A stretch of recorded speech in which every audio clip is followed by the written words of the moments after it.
morning everyone. Today we will discuss our next topic, that is consumer equilibrium. Before explaining consumer equilibrium, we will introduce about what is a consumer. Consumer is a person who consumes goods and services to maximize his satisfaction. And equilibrium is a balancing situation in which a consumer wants to remain. एक consumer जिस situation में रहना चाहता है, means वो situation जिसमें उसकी satisfaction maximum है, वो उसके लिए एक बैलेंसिंग सिचुएशन होगी और वो उसका इक्विलिब्रियम लेवल है. So how can you define consumer equilibrium?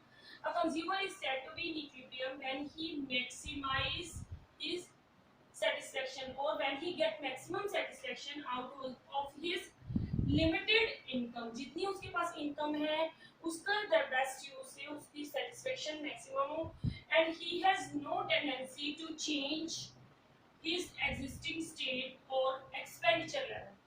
और उस सिचुएशन में वो ना अपनी एग्जिस्टिंग सिचुएशन को चेंज नहीं करना चाहता, अपने एक्सपेंडिचर लेवल को चेंज नहीं करना चाहता, क्योंकि उस एक्सपेंडिचर लेवल से उसकी सेटिस्फेक्शन मैक्सिमम हो रही है. Clear?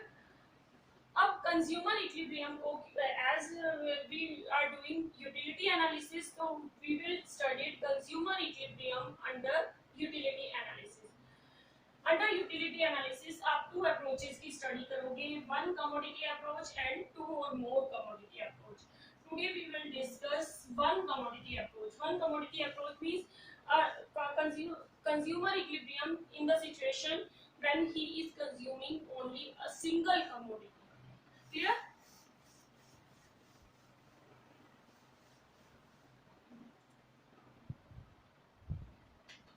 Single commodity case.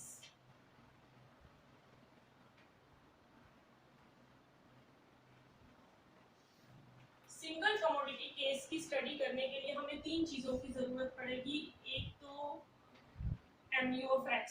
MUFX क्या होता है? Marginal utility obtained from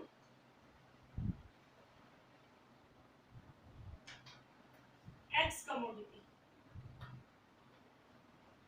X commodity. मान लीजिए कि आप X कमोडिटी को कंज्यूम कर रहे हैं, तो उससे आपको उसके हर एक यूनिट से, हर अगले यूनिट से आपको कितनी यूटिलिटी मिली? That is marginal utility. For example, आपने आइसक्रीम कंज्यूम की, फर्स्ट आइसक्रीम कंज्यूम करने से आपको 10 यूटिल्स की यूटिलिटी मिली, 10 से 2 से 8 की, 3 थर्ड आइसक्रीम से, सेकंड आइसक्रीम से 8 की, थर्ड आइसक्रीम से 6 की. वैसे आपकी टोटल यूटिलिटी तो इंक्रीज करेगी. ये टोटल है. मार्जिनल यूटिलिटी है आपकी एक एडिशनल यूनिट को कंज्यूम करने से आपकी यूटिलिटी, और ये हर मार्जिनल यूटिलिटी डिक्रीज करती जाएगी, तभी आप एक सेटिस्फेक्शन लेवल पर पहुंचोगे. उसके बाद आप और आइसक्रीम का कंजम्पशन नहीं करना चाहोगे. Clear? So marginal utility always goes on decreasing. So this MU of X is marginal utility obtained from X, price of X. PX है price of X commodity. Clear? And after that है MU of M. MU of M होती है marginal utility of money. अब money की marginal utility से क्या meaning है? It means worth of a rupee. Worth of a rupee means एक रुपए के बदले में आपको स्टैंडर्ड बास्केट में क्या चीजें मिल रही हैं. A rupee means a unit. Money की एक यूनिट को स्पेंड करने से, सपोज आप 10 kg राइस, 4 kg व्हीट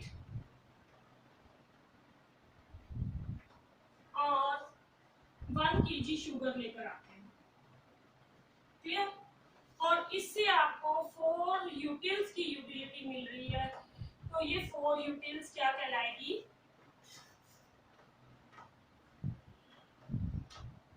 ये 4 यूटिल्स आपकी marginal utility of rupee unit of money कहलाएगी. 4 यूटिल. ये गुड्स कुछ डिफरेंट हो सकती है। आप 10 kg राइस लेकर आ रहे हो, 4 kg वीट लेकर आ रहे हो, 1 kg शुगर लेकर आ रहे हो सकता है नेक्स्ट पर्सन 1 kg राइस लेकर आ रहा हो, 10 kg वीट लेकर आ रहा हो और कुछ साथ कुछ और आइटम लेकर आ रहा हो, बट उससे 1 यूनिट के बदले में आपको 4 यूनिट्स की ही यूटिलिटी मिलनी चाहिए। वो एक स्टैंडर्ड बास्केट होगी, वो जो है आप ये कह सकते हो worth of 1 unit of money. Clear? तो this is marginal utility of money. After that इसके लिए हम कुछ assumptions लेकर चलेंगे। जब भी हम कोई भी स्टेट की स्टडी करते हैं तो उसमें हमें कुछ assumptions की जरूरत पड़ती है। जैसे आप मैथ्स में लेट करके चलते हो, इसी तरह से यहाँ हम कुछ लेट करके चलेंगे। फर्स्ट आपको बताया था आप काफी assumptions तो law of DMU diminishing marginal utility वाली ले सकते हो, और उसके साथ कुछ और assumption होंगी। उसमें हमने ली थी कंज्यूमर इज rational.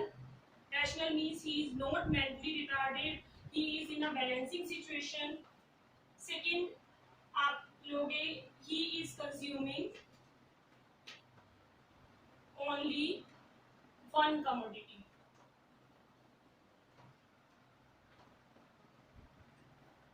वहां जहां मार्जिनल यूटिलिटी ऑफ मनी के लिए मैंने 3 कमोडिटीज ली थी, आप उसमें एक स्टैंडर्ड बास्केट में लेट किया था कि वो एक इतनी चीजें खरीद रहा है, तो वहां पर सिर्फ एक सपोज 1 यूनिट से 10 यूटिलिटी मिल रही है, तो वो मार्जिन और उससे मिलने वाली जो यूटिलिटी होगी, सॉरी 1 यूनिट को स्पेंड करने से 10 kg वो राइस कंज्यूम कर रहा है और उससे 4 यूनिट की यूटिलिटी मिल रही है, तो marginal utility of money worth rupee equals to 4 unit. तो he is consuming only 1 commodity. Thirdly, mu of m remains constant. It means क्या है कि हर पर्सन को, आपको या मुझे, हम दोनों ही अगर 1 यूनिट को स्पेंड करते हैं तो हमें उससे जो यूटिलिटी मिलेगी, चाहे हम डिफरेंट कमोडिटी कंज्यूम कर रहे हैं, उससे हमें यूटिलिटी इक्वल मिलेगी। Marginal utility of money remains constant. Fourth हमने उसमें किया था consumption is a continuous process. Continuous process means आप लगातार कंजम्पशन कर रहे हो, बीच में कोई ब्रेक नहीं आ रहा। Consumption is continuous. Clear? After that,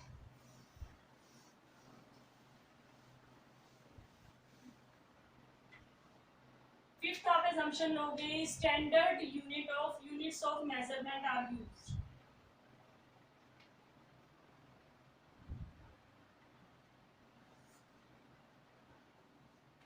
Are used, and after that, law of DMU holds good. It means law of DMU operates. आप holds good की जगह लिख सकते हो operates. law of DMU operate हो रहा है। DMU है डिमिनिशिंग मार्जिनल यूटिलिटी की, जैसे जैसे हम किसी कमोडिटी पे ज्यादा से ज्यादा यूनिट्स को कंज्यूम करेंगे, उससे मिलने वाली यूटिलिटी डाउन जाती जाएगी। क्लियर? तो ये थी उसकी कुछ assumptions, एंड एक assumption आप और लोगे, price of commodity and taste and preferences and income remains constant. Taste and income remains constant. Income of consumer constant रहेगी। Clear? After that हम बात करेंगे conditions. Condition to study equilibrium. Equilibrium condition किस situation में होगी? mu of x upon px equals to mu of m. mu of x आपका क्या है? यूटिलिटी गेन, और mu of m क्या है? mu of m means money का एक यूनिट जो स्पेंड कर रहे हो उससे मिलने वाली मार्जिनल यूटिलिटी। तो वो मनी के एक यूनिट से आपकी यूटिलिटी लॉस हो रही है क्योंकि आपकी पॉकेट में से वो यूनिट जा रहा है। तो यूटिलिटी गेन्ड इक्वल्स टू जहां यूटिलिटी लॉस होगा वहां एक रैशनल कंज्यूमर इक्विलिब्रियम में होगा, जहां utility gained equals to utility हम इसको एक्सप्लेन करेंगे through numerical example. Numerical example के लिए आप एक टेबल लोगे, इसमें लेट करोगे price of X equals to 1 unit, 1 rupee sorry, and money की marginal utility M of M let 6। Clear?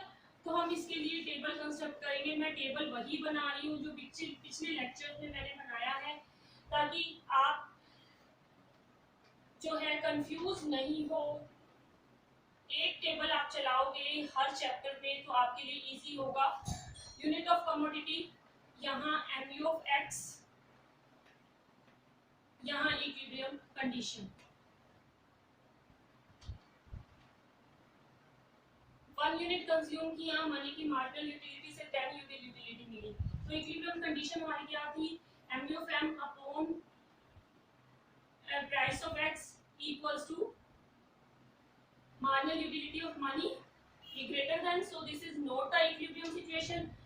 2 unit consume किए तो 8 यूटिलिटी मिली, this is also greater than 6। 3 unit consume किए तो यूटिलिटी मिली 6, 6 upon 1 equals to 6, so it means this is your equilibrium condition। Clear?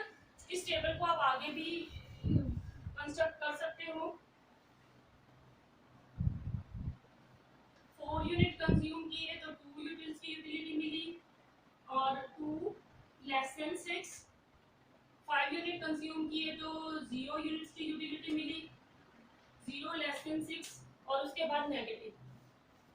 आप इसका diagram फिर plot करोगे। डायग्राम प्लॉट करने के लिए यहाँ units of commodity X axis, Y axis, यहाँ पर एम ऑफ एक्स और एम ऑफ एम दोनों लोगे। क्लियर? यूनिट्स आपने कंज्यूम किए 1 2 3 4 एंड 5,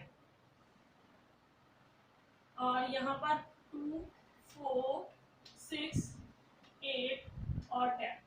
फर्स्ट ऑफ ऑल मैं एम ऑफ एम प्लॉट करूंगी। एम ऑफ एम 6 है। आपने अगर 0 यूनिट कंज्यूम किया तब भी आपकी मार्जिनल यूटिलिटी ऑफ मनी 6 रही, 1 यूनिट कंज्यूम किया तब भी 6, 2 यूनिट कंज्यूम किया तब भी 6, 3 यूनिट्स कंज्यूम किया तब भी 6, और 4 यूनिट्स कंज्यूम किया तब भी 6। It means this horizontal straight line curve shows M of M. Now we will plot M of X. 0 unit पर मैंने आपको पिछले चैप्टर में बताया था 0 यूटिलिटी होगी। 1 यूनिट कंज्यूम किया तो सॉरी 10 यूनिट्स की यूटिलिटी मिली, 2 यूनिट्स कंज्यूम किए तो 8 की, ये प्लॉट करने की जरूरत नहीं है। 3 यूनिट कंज्यूम किया तो 6 की, 4 यूनिट कंज्यूम किए तो 4 की, एंड 5 यूनिट कंज्यूम किए तो 2 यूनिट की यूटिलिटी। 5 यूनिट का 8 सॉरी यहाँ पर 4 की आ रहा है, 4 और 5 पर 2 की। क्लियर? तो ये आपका जो कर्व बना वो मार्जिनल यूटिलिटी कर्व बना। ये स्ट्रेट लाइन बनेगा। थोड़ा सा यहाँ स्पेस प्रॉब्लम की वजह से ये थोड़ा सा इस तरह से बन रहा है। और यहाँ से ये देखिए, जब एक कंज्यूमर 3 यूनिट्स को कंज्यूम कर रहा है, 3 यूनिट्स कंज्यूम कर रहे हो, यहाँ पर आपकी मार्जिनल यूटिलिटी क्या है? M of X upon P X equals to M of N. ये आपकी बैलेंसिंग सिचुएशन होगी। क्लियर? अब अगर हम इससे ऊपर बात करते हैं तो इससे ऊपर क्या है? M of X greater than M of M. It means आपकी यूटिलिटी गेन ज्यादा है, यूटिलिटी लॉस से यूटिलिटी गेन ज्यादा है। It means you will consume more unit. यहाँ पर आप अपना कंजम्पशन स्टॉप नहीं करोगे, और नीचे आपकी यूटिलिटी लॉस ज्यादा है यूटिलिटी गेन की बजाय, तो यूटिलिटी लॉस आप कम करना चाहोगे क्योंकि आप एक रैशनल कंज्यूमर हो। सो आप इस सिचुएशन में, इन दोनों सिचुएशन में आप डिसइक्विलिब्रियम में होगे। आपकी इक्विलिब्रियम सिचुएशन केवल तभी होगी जब आप 3 यूनिट्स कंज्यूम करोगे और 6 यूनिट्स की यूटिलिटी आपको मिलेगी।